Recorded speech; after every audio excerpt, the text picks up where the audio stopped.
सच्चाई प्रेम में और प्रेम सच्चाई में। मेरा नाम रूमी है। मैं 27 साल की घानियन महिला हूँ जो इस अनिश्चित अर्थव्यवस्था में संघर्ष कर रही है। मैं अपनी बात एक पुरानी अफ्रीकी कहावत से शुरू करना चाहती हूँ, सच्चाई प्रेम में होनी चाहिए और प्रेम सच्चाई में। मैं फिर से प्रेम के लिए तैयार हूँ। पहले लगा था कि मुझे प्रेम मिल गया, लेकिन वह सिर्फ एक भ्रम था। सुदर्शनी एफएम तुम्हें हर रोज बेहतर सुनाने के लिए मेहनत करता है। उसके बदले में बस एक छोटी सी सिफारिश है आपसे कि इस वीडियो को ज़्यादा से ज़्यादा शेयर करके लाइक करें और चैनल को सब्सक्राइब करके बेल आइकॉन प्रेस करें। मैं ये डायरी इसलिए लिख रही हूँ क्योंकि मेरी एक कहानी है जिसे मुझे साझा करना है। यह कोई हॉलीवुड फिल्म की तरह नहीं है, न ही कोई दिल दहला देने वाली प्रेम कहानी जो मुझे तोड़कर फिर से जोड़ दे। नहीं, ये किसी भूतिया दुनिया या दूसरी दुनिया के लोगों से जुड़ी है। मैं बस एक आम लड़की हूँ, लेकिन मेरे पास कहने के लिए बहुत कुछ है। शायद मेरी बातें किसी और को भी सुननी चाहिए। मेरी माँ हमेशा कहती थी, तुम एक दरवाजा खोलो तो कई और चीजें अपने आप भीतर आ सकती हैं। तुम कभी नहीं जान सकते। संघर्ष भरी जिंदगी।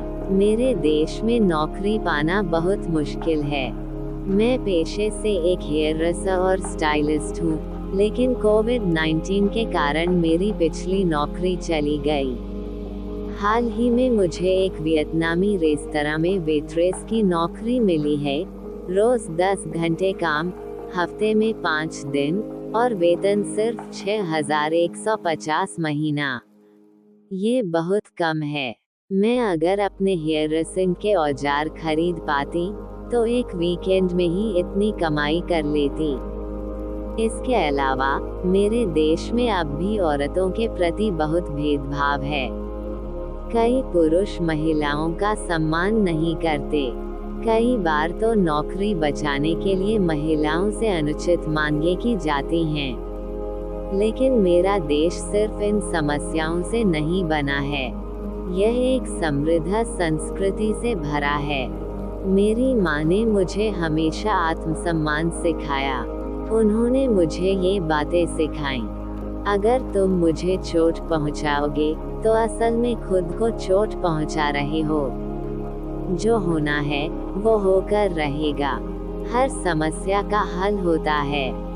हर परेशानी के लिए परेशान होना जरूरी नहीं। साफ दिल वाला इंसान कम तनाव में रहता है। कभी नफरत मत फैलाओ। किसी को अपनी जिंदगी पर हावी मत होने दो।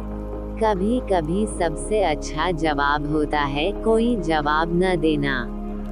मैं अपनी कहानी दुनिया भर की महिलाओं से साझा करना चाहती हूँ, ताकि वे भी भेदभाव, उपनिवेशवाद और किसी भी अन्य कुप्रथा का सामना कर सकें। हम सब एक साथ हैं, काले, गोरे, अमीर, गरीब, हर कोई। दुनिया को एक बेहतर जगह बनाना हमारा कर्तव्य है।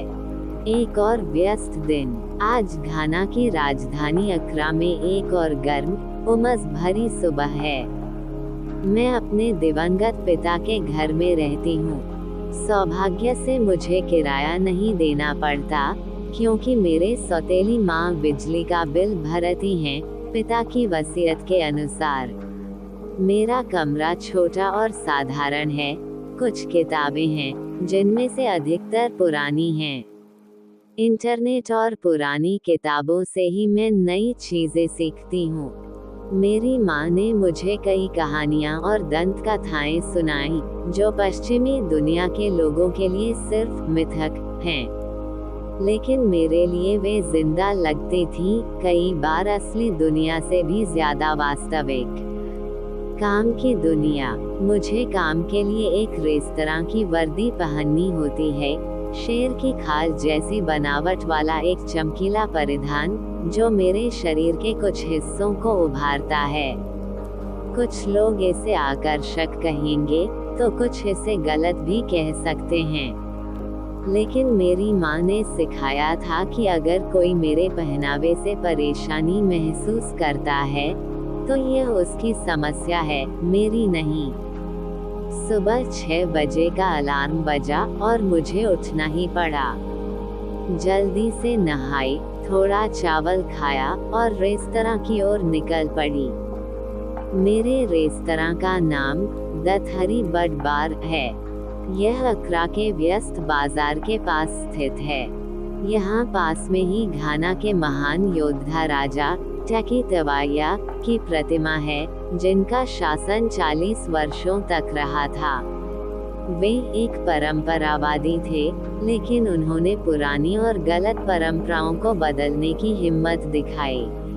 मेरी माँ उनका बहुत सम्मान करती थी। बाजार की हलचल, मार्केट में भीड़ लगी थी। हर कोई सामान बेचने और खरीदने में जुटा था। यहाँ आपको सब कुछ मिलेगा, बस सच्चा प्रेम छोड़कर। कुछ लोग अपने शरीर तक बेचते हैं, क्योंकि घाना में कोई सामाजिक सुरक्षा नहीं है। अगर आपके पास नौकरी नहीं है तो आप भूखों मर सकते हैं। हमारे देश में वेश्यावृत्ति एक कड़वी सच्चाई है। मुझे उनसे कोई नफरत नहीं, क्योंकि यह उनकी मजबूरी है। लेकिन मैं चाहती हूँ कि एक दिन मैं उन महिलाओं के लिए एक सहायता केंद्र खोल सकूं, जहाँ वे आत्मनिर्भर बन सकें। रेस्तरां में एक नया सबक। मैं रेस्तरां पहुंची। अंदर जाते ही मास्क पहना और हाथ सैनिटाइज किए। शेफ बुबा ने मेरा अभिवादन किया। वो एक अनुभवी आदमी है, जिसने वियतनाम में कुछ साल बिताए हैं। खाना बनाते समय वह बहुत जोश में रहता है, एक संगीतकार की तरह, जो अपने हर नोट को परफेक्शन से बजाता है। सुबह के समय बिजनेस मीटिंग करने वाले लोग रेस्तरां में आते हैं। 2 आदमी बैठे थे, जो व्यापारिक वार्तालाप में मशगूल थे। मैंने उनसे ऑर्डर लिया, हौसा कोको और चुनवे, मसालेदार मकई दलिया। जब मैंने उन्हें खाना परोसा, तो उनमें से एक व्यक्ति ने मुझसे कहा, अगर धन चाहिए तो श्रम करना पड़ेगा। गरीबी एक गुलामी है। फिर उसने मुझे एक बिजनेस कार्ड दिया और कहा, अगर सोने के व्यापार में आना चाहो तो मुझसे संपर्क करना। लेकिन उन्होंने टिप नहीं दी। यह मेरे लिए बहुत अपमानजनक था, लेकिन मैंने गुस्सा पी लिया। क्रोध और आत्मसम्मान। काम के बाद मैं घर लौट रही थी। रास्ते में मैंने एक युवक को देखा, जो नए कपड़ों को पुराना बना रहा था, फटी पुरानी जीन्स बनाकर बेच रहा था। ये देखकर मेरा गुस्सा फूट पड़ा। मैं उसके पास गई और तंज कसते हुए बोली, तुम पुराने कपड़ों को नया बनाने की जगह नए कपड़ों को क्यों बर्बाद कर रहे हो? वह चौंककर बोला, क्योंकि यह स्टाइल है, लोग यही चाहते हैं। मैंने जवाब दिया, मेरी माँ कहती थी कि हमें फैशन के पीछे नहीं भागना चाहिए, बल्कि सच्ची सुंदरता और प्रेम को अपनाना चाहिए। वह मेरी आंखों में सच्चाई देख रहा था। मैंने ऊपर राजा टैकी तवाया की प्रतिमा की ओर इशारा किया और कहा, वह हम सभी घानियों पर नजर रखते हैं। उसने जवाब दिया, अब लोकतंत्र है, न राजा हैं, न रानी। मैंने दृढ़ता से कहा, अगर हम सच्चाई और प्रेम से नहीं बंधे, तो हमारा लोकतंत्र भी सिर्फ एक दिखावा होगा। सच्चाई प्रेम में होनी चाहिए, और प्रेम सच्चाई में। यही मेरी माँ ने मुझे सिखाया, और यही मैं पूरी दुनिया को बताना चाहती हूँ।